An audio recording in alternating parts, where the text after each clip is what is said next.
எப்படி மொழிக் கொள்கையில் ஒரு பொய்யான செய்தியை சொல்லி இளைஞர்களை ஏமாற்றுகிறாரோ, மாணவர்களை ஏமாற்றுகிறாரோ, கல்வியில் எப்படி அரசியலை புகுத்துகிறாரோ, அதை போலவே தேர்தல் கமிஷனை பற்றி குறை சொல்கிறார். ஏன் சட்டசபையை உடனடியாக ஒரு அவசர கூட்டத்தை கூட்டி மாண்புமிகு பாரத பிரதமர் இந்தி மொழியை தான் கற்க வேண்டும் என்ற ஒரு வாசகம் இருந்தால் அதை படித்து காட்டுங்கள். பிரதமர் ஐநா சபையில் இருந்து சாதாரண தெரு வரை சான்ஸ்கிரிட் என்ற மொழி மூத்த மொழியாக இருந்தாலும் அதைவிட மூத்த மொழி தமிழ் என்றும், திருக்குறளை பல்வேறு வகையிலே அனைவரும் படிக்க வேண்டும் என்றும், பல மொழிகளில் அது மொழிபெயர்க்க வேண்டும் என்றும், தமிழினுடைய பெருமையை அருமையை அவர் அனைத்து கூட்டங்களிலும் பேசி வருகிறார். நிலைமை இவ்வாறு இருக்க இந்தியை கட்டாய கல்வியாக்குகிறார்கள் என்ற செய்தியை கூட்டங்களிலும் உங்களது மகன் மதிப்பிற்குரிய மாண்புமிகு விளையாட்டுத்துறை அமைச்சர் அவர்களும் பொதுச் செயலாளர் அவர்களும் மாணவர்களை தூண்டிவிட்டு ஊர்வலங்கள் செல்வது காலத்திற்கேற்ற காரியமாக தெரியவில்லை. சார், தொகுதி மறுவரையறை செய்யும்போது தமிழ்நாடு 8 தொகுதிகளுக்கு மேலே இழக்கக்கூடிய வாய்ப்பு இருக்குது. இதற்காக தமிழ்நாட்டுடைய உரிமை பறிப வாய்ப்பு இருக்குன்னு சொல்லி அனைத்து கட்சி கூட்டத்துக்கு ஸ்டாலின் அழைப்பு வச்சிருக்காரு. ஆக்சுவலாக இது இல்லைன்னு பல தரப்புலையும் அண்ணாமலையை மறுப்பு தெரிவிச்சிருக்காரு. திடீர்னு இந்த விஷயத்தை ஸ்டாலின் கையில் எடுக்கிறதுக்கு என்ன காரணம்னு பார்க்க. அனைவருக்கும் வணக்கம். ஒரே நாடு டிவி மூலமாக தமிழக மக்களுக்கு சில நல்ல செய்திகளை சொல்ல வேண்டும் என்பதற்காக உங்கள் முன்னால் நான் அமர்ந்திருக்கின்றேன். நேற்றைய தினம் தமிழக முதல்வர் மாண்புமிகு ஸ்டாலின் அவர்கள் வரும் மார்ச் மாதம் 5ஆம் தேதி அனைத்து கட்சி கூட்டத்தை கூட்டுவதற்காக அவர் ஒரு செய்தியினை வெளியிட்டிருக்கிறார். அந்த அனைத்து கட்சி அவசர கூட்டத்தை கூட்டுவதனுடைய நோக்கம் தொகுதி வரையறையில் ஒரு 8 நாடாளுமன்ற தொகுதிகள் குறைய வாய்ப்பு இருப்பதாக ஒரு பொய்யான தகவலை தமிழக மக்களிடம் பரப்பி மாண்புமிகு பாரத பிரதமர் மோடி அவர்களுடைய அரசுக்கு கெட்ட பெயர் ஏற்படுத்தவும், அதன் மூலமாக ஓட்டுக்களை தங்கள் கட்சி பெற்றுவிடவும் தினந்தோறும் உங்களில் ஒருவன் என்ற தலைப்பிலே அவர்களது கட்சிக்காரர்களுக்கு கட்டுரை எழுதுகிறார். இதில் நான் கோபால்சாமி அவர்களை தான் நம்புகின்றேன்.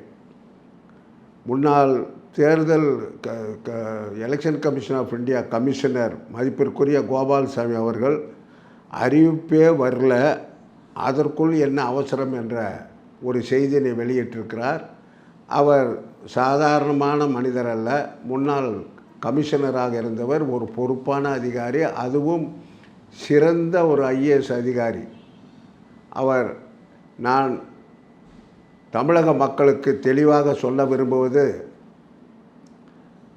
பாரத பிரதமர் மோடி அவர்கள் இந்தியாவில் இருக்கின்ற 543 எம்பிக்களை விட 900 எம்பிஸ் இருக்கின்ற அளவிற்கு புதிய கட்டடத்தை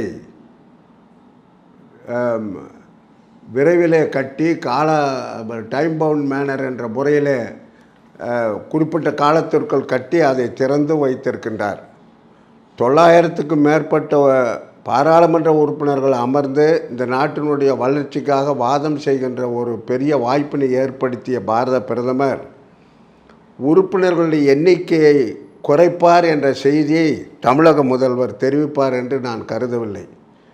எப்படி மொழிக் கொள்கையில் ஒரு பொய்யான செய்தியை சொல்லி இளைஞர்களை ஏமாற்றுகிறாரோ, மாணவர்களை ஏமாற்றுகிறாரோ, கல்வியில் எப்படி அரசியலை புகுத்துகிறாரோ, அதை போலவே தேர்தல் கமிஷனை பற்றி குறை சொல்கிறார். மாநிலத்தில் எலெக்ஷன் கமிஷன் ஆஃப் இந்தியாவினுடைய ஒரு அலுவலகம் இங்கே இயங்குகிறது. அவர்கள் இதனை மறுத்திருக்க வேண்டும். அதுபோன்று சர்க்குலர் எங்களுக்கு வரவில்லை, முதலமைச்சர் சொல்வது சரியல்ல என்று அவர்கள் சொல்லியிருக்க வேண்டும். அல்லது எலெக்ஷன் கமிஷன் ஆஃப் இந்தியா சொல்வதற்கு முன்வர வேண்டும். இதைதான் எங்களுடைய மாநில தலைவர் மரியாதைக்குரிய அண்ணாமலை அவர்கள் நேற்றைக்கு உடனுக்குடனே அதை மறுத்தும் இருக்கிறார். நான் எளிமையாக அனைவருக்கும் புரியும்படி சொல்ல வேண்டும் என்று சொன்னால், 900க்கு மேல் நாடாளுமன்ற உறுப்பினர்கள் உட்கார்ந்து இந்த நாட்டினுடைய சட்டத்திட்டங்களை வகுக்கவும் சட்டத்திட்டங்களை மாற்றவும் வளர்ச்சியை பற்றி விவாதம் செய்யவும் இவ்வளவு வாய்ப்புகளை குறிப்பிட்ட காலத்திற்குள்ளாக கட்டடத்தை கட்டி திறந்து வைத்திருந்தவர் பாரத பிரதமர் மோடி அவர்கள். நிலைமை இவ்வாறு இருக்க பாப்புலேஷன் பிரகாரம் மக்கள் தொகை அடிப்படையிலே தமிழகத்திற்கு 8 தொகுதிகள் குறையப் போகிறது என்ற ஒரு செய்தியினை மாண்புமிகு தமிழக முதல்வருக்கு யார் சொன்னார்கள்? அப்படி சொல்லியிருந்தாலும் கூட மக்களிடம் குழப்பம் ஏற்படுத்துகின்ற வகையில் இது அவசர கூட்டம் என்று கூட்டுவதனுடைய நோக்கம் என்ன? தமிழ், திருவள்ளுவர், கம்பர், ஔவையார் முதல் கொண்டு அனைத்து அறிஞர் பெருமக்களும் சான்றோர் பெருமக்களும் திராவிட முன்னேற்றக் கழகத்திற்கு மட்டுமே சொந்தக்காரர்கள் என்று தினமும் ஒரு பொய்யை சொல்லி வருகிறார்கள். அப்படி வருகின்ற பொழுது பாரத பிரதமர் அனுப்பிய NEP அதை வகுத்தவர் நமது தமிழகத்தைச் சேர்ந்த சயின்டிஸ்ட், ஒரு விஞ்ஞானி. அதில் காலை உணவு திட்டத்தை பற்றியும் சொல்லியிருக்கிறார்கள். மாணவர்களுக்கு சத்தான உணவு வழங்க வேண்டும், அப்பொழுதுதான் பாடம் கற்பிக்கின்ற அந்த முறையை அவர்கள் கவனிப்பார்கள், சிறந்த அறிஞர்களாக வருவார்கள் என்றெல்லாம் என்ற கருத்திலே அந்த NEPயில் சொல்லியிருக்கிறார்கள். நான் மாண்புமிகு முதல்வர் அவர்களை கேட்டுக்கொள்வதெல்லாம் தமிழக மக்களின் சார்பாக, பாரதிய ஜனதா கட்சியின் சார்பாக இந்த தொகுதி மறு ஆய்வு செய்கின்ற இந்த விஷயத்திற்கு நீங்கள் கொடுக்கின்ற அவசரம் அவசியம். ஏன் தமிழ் மொழியை காப்பாற்றுவதற்காக தமிழக சட்டசபையை கூட்ட மறுக்கிறீர்கள்? சட்டசபையிலே நீங்கள் உண்மையை தவிர வேறு எதுவும் பேச முடியாது. பொதுக்கூட்டங்களிலே உங்களது மகன் மாண்புமிகு விளையாட்டுத்துறை அமைச்சர் அவர்களும் கட்சியினுடைய பொதுச் செயலாளர் மாண்புமிகு துரைமுருகன் அவர்களும் மற்றவர்களும் உங்களுடைய கூட்டணி கட்சிகளை துதிப்பாடுகின்ற கூட்டணி கட்சிக்காரர்களும் பேசுகிறார்கள், நிரம்ப பொய் பேசுகிறார்கள், மக்களை குழப்புகிறார்கள். உடனே இன்னொரு போருக்கு வாருங்கள் என்று பாகிஸ்தானிடம் சண்டைக்கு போவது போல பேசுகிறார்கள்.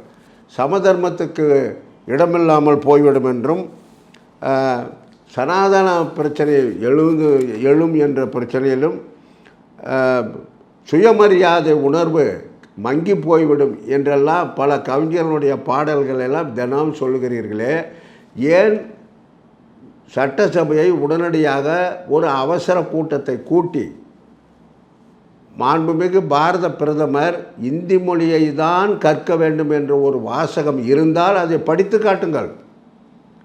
ஏனென்றால் நீங்கள் வெறும் திராவிட முன்னேற்ற கட்சி தலைவர் மட்டுமல்ல, தமிழக முதல்வராக இருக்கின்ற காரணத்தினால் உடனடியாக தமிழக சட்டசபையை கூட்டி அந்த குறிப்பிட்ட பகுதியை படித்து காட்டுங்கள். அதே போல் ஆப்ஷனல் லாங்குவேஜஸ் என்று பல மொழிகள், இந்தியாவில் அங்கீகரிக்கப்பட்ட மொழிகளில் ஏதாயிலும் ஒன்றை கற்றுக்கொள்ளுங்கள் என்று சொல்வது எப்படி தேச துரோகம்? தமிழ்நாட்டு மக்களுக்கு எப்படி செய்கின்ற துரோகமாகிவிடும்? இங்கே எங்கே சுயமரியாதை எங்கே கெட்டுவிடும்? சமூக நீதி, சோசியல் ஜஸ்டிஸ் எப்படி கெட்டுவிடும்? வர்ணாசிரமம் எங்கே ஆபத்து வரும் என்ற நிலையெல்லாம் சட்டசபையில் விவாதிக்கலாம். மாண்புமிகு பாரத பிரதமர் ஐநா சபையில் இருந்து சாதாரண தெரு வரை சான்ஸ்கிரிட் என்ற மொழி மூத்த மொழியாக இருந்தாலும் அதைவிட மூத்த மொழி தமிழ் என்றும், திருக்குறளை பல்வேறு வகையிலே அனைவரும் படிக்க வேண்டும் என்றும், பல மொழிகளில் அது மொழிபெயர்க்க வேண்டும் என்றும், தமிழினுடைய பெருமையை அருமையை அவர் அனைத்து கூட்டங்களிலும் பேசி வருகிறார். நான் பாரத பிரதமரனுடைய தைரியத்தை நான் மனதார என் இதயத்திலிருந்து இன்றைக்கு பாராட்ட வேண்டும். 65ஆம் ஆண்டு இருந்த நிலைமை வேறு, 2025 இருக்கின்ற நிலைமை வேறு. ஒரு உதாரணத்திற்கு மாண்புமிகு முதல்வனுடைய கவனத்திற்கும் அவர் புரிந்து கொள்ள வேண்டும் என்று நான் விரும்புகின்றேன். தமிழகத்திலே பள்ளிக்கல்வி மாணவர்கள் எத்தனை லட்சம் பேர், அதே போல் தனியார் பள்ளிகளில் படிக்கின்ற மாணவ செல்வங்கள் எத்தனை லட்சம் பேர் என்று கணக்கு போட்டு பார்த்தால் உங்களுக்கு நான் சொல்லுகின்ற அர்த்தமும் புரியும், அதற்கு விடையும் கிடைக்கும். ஏன் ஒரு சாதாரண காலனியில் வசிக்கின்ற ஒரு தொழிலாளி கூட தன்னுடைய மகனுக்கு மகளுக்கு தனியார் பள்ளிக்கூடத்தில் பல லட்ச ரூபாய் செலவு செய்து படிக்க வைத்து நான் தான் படிக்க முடியவில்லை, என் தந்தை அந்த வசதியை ஏற்படுத்தி தரவில்லை, நீயாவது தமிழ், ஆங்கிலம், ஹிந்தியை நன்றாக படித்து இந்தியாவில் ஏதாவது ஒரு பகுதிக்கு நீ வேலைக்கு போய் என்னை காப்பாற்று என்று சொல்லி தினமும் தன்னுடைய பிள்ளைகளை பள்ளியினுடைய வாகனத்தில் அனுப்புகின்ற காட்சியை நீங்கள் மாறு வேடத்தில் கூட வந்து போய் உட்கார்ந்து பார்க்கலாம். இது நான் காலனியில் வறுமை கோட்டுக்கு கீழே இருக்கின்றவ. உங்கள் பாணியில் சொன்னால் நீங்கள் வழங்குகின்ற ரேஷன் கடையில் அரிசி வாங்குகின்ற தொழிலாளியினுடைய பிள்ளைகளை பற்றி தான் நான் பேசுகின்றேன். அந்த பகுதியிலிருந்து நான் வந்தவன் என்ற முறையில் 65ஆம் ஆண்டு நீங்கள் பயன்படுத்திய ஆயுதம் வேறு, இப்பொழுது இருக்கின்ற சூழ்நிலை வேறு. நிலைமை இவ்வாறு இருக்க இந்தியை கட்டாய கல்வியாக்குகிறார்கள் என்ற செய்தியை கூட்டங்களிலும் உங்களது மகன் மதிப்பிற்குரிய மாண்புமிகு விளையாட்டுத்துறை அமைச்சர் அவர்களும் பொதுச் செயலாளர் அவர்களும் மாணவர்களை தூண்டிவிட்டு ஊர்வலங்கள் செல்வது காலத்திற்கேற்ற காரியமாக தெரியவில்லை. எதையோ மூடி மறைப்பதற்காக, எந்த காரியத்தையோ மூடி மறைப்பதற்காக மாண்புமிகு பாரத பிரதமர் ஐநா சபையில் இருந்து சாதாரண தெரு வரை சான்ஸ்கிரிட் என்ற மொழி மூத்த மொழியாக இருந்தாலும் அதைவிட மூத்த மொழி தமிழ் என்றும், திருக்குறளை பல்வேறு வகையிலே அனைவரும் படிக்க வேண்டும் என்றும், பல மொழிகளில் அது மொழிபெயர்க்க வேண்டும் என்றும், தமிழினுடைய பெருமையை அருமையை அவர் அனைத்து கூட்டங்களிலும் பேசி வருகிறார். நிலைமை இவ்வாறு இருக்க இந்தியை கட்டாய கல்வியாக்குகிறார்கள் என்ற செய்தியை கூட்டங்களிலும் உங்களது மகன் மதிப்பிற்குரிய மாண்புமிகு விளையாட்டுத்துறை அமைச்சர் அவர்களும் பொதுச் செயலாளர் அவர்களும் மாணவர்களை தூண்டிவிட்டு ஊர்வலங்கள் செல்வது காலத்திற்கேற்ற காரியமாக தெரியவில்லை. தமிழக அரசு நடத்துகின்ற பள்ளிகள் எத்தனை பள்ளிகள் இடிந்து விழுகின்ற நிலையில் இருக்கிறது. அதற்கு எத்தனை பள்ளிகள் இதுவரை 4 ஆண்டு காலத்தில் கட்டியிருக்கின்றீர்கள், அதற்கு ஒதுக்கிய தொகை எவ்வளவு, இது எல்லாம் நீங்கள் நாட்டு மக்களுக்கு சொல்ல வேண்டிய இடம் சட்டசபை.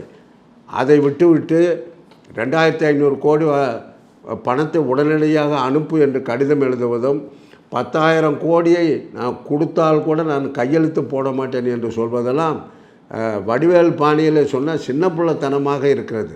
ஒரு பொறுப்பான முதலமைச்சர் பேசுகின்ற பேச்சா என்று எனக்கு ஒரு சந்தேகம் எழுகின்றது. எனவே இந்த அவசர கூட்டத்தை கூட்டி அனைவரையும் குழப்புவதை விட்டுவிட்டு அவசர கூட்டம் சட்டசபையை கூட்டுங்கள்.